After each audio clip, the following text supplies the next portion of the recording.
The United States of America is home to over 300 million people. It is one of the wealthiest nations in the world. However, it is commonly forgotten not everyone in this country has a safe place to live or food on the table. According to America's Second Harvest, almost 31 million people currently live in hunger or on the edge of hunger. The U.S. Census Bureau states that 12 million children are currently living in poverty. That's almost 1 in 5, higher than the majority of industrialized nations. Nearly 3.5 million Americans experience homelessness each year. On any given night, 10,000 of these are on the streets of Minneapolis and St. Paul. Many have no place to turn. Many don't have jobs, and the 15% that do don't make enough to support themselves, let alone their families. A third of them are without health care. Many are mentally ill. Many have no friends. Many have no place to sleep and nothing to eat. However, there is hope. One of these places of hope is the Salvation Army located on West 7th Street in downtown St. Paul. It is here that workers and volunteers gather each morning to serve breakfast to those in need. My name is James Green. I work here at the Salvation Army as a kitchen coordinator.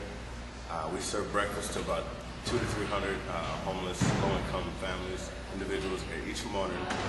What I do here in detail is I get here each morning at 5 a.m., begin the process of and it depends on what the menu is for the day. It changes every day. We do a wide variety of food here, from pancakes to ribs to lasagna to omelets. And so, like this morning, we're cooking pancakes from,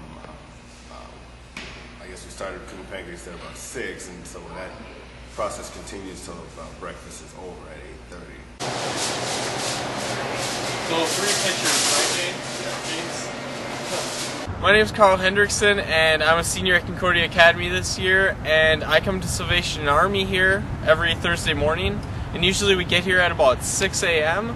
and we make food, and then around 7 or 8 we have people come and we serve breakfast. The people that come here range from those who have jobs to those who don't, and so pretty much with all of them, because they either have jobs or are on some government assistance. Generally speaking, some get nothing, where they just have no income at all. They use this as part of their budget to offset the other meals that they have to purchase, providing for their kids, providing for themselves, paying rent, daycare, putting gas in their cars.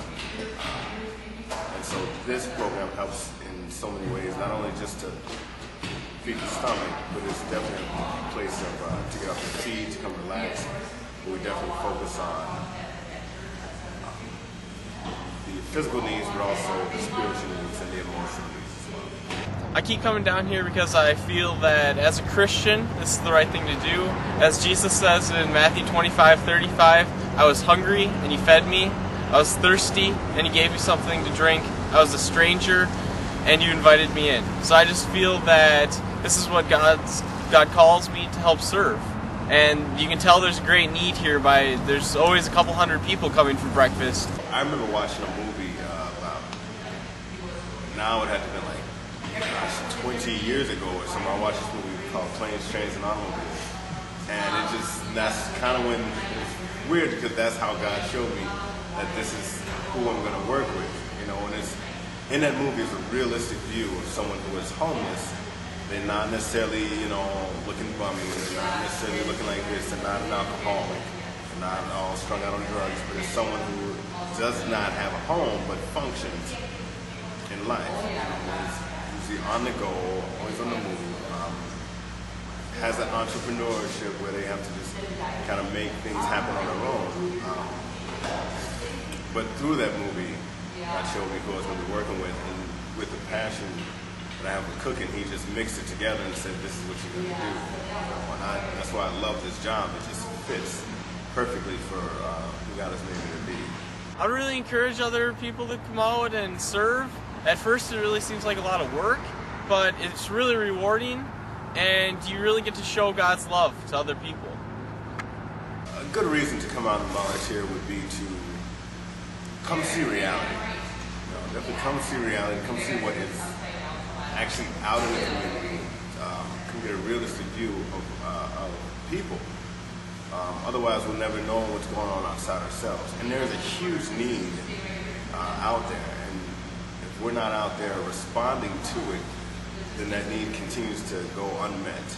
And so it's to true love is the love that has no reward or has nothing coming back in return. And definitely in these situations and in these times right now, we're definitely calling a need to respond to that need for those who don't have, so that we can help them to not only have confidence in themselves, but to definitely just give free love, whereas they normally don't get that.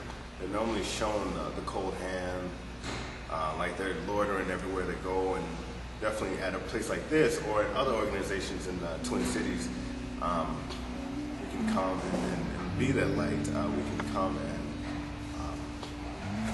respond to this huge need that's already out there.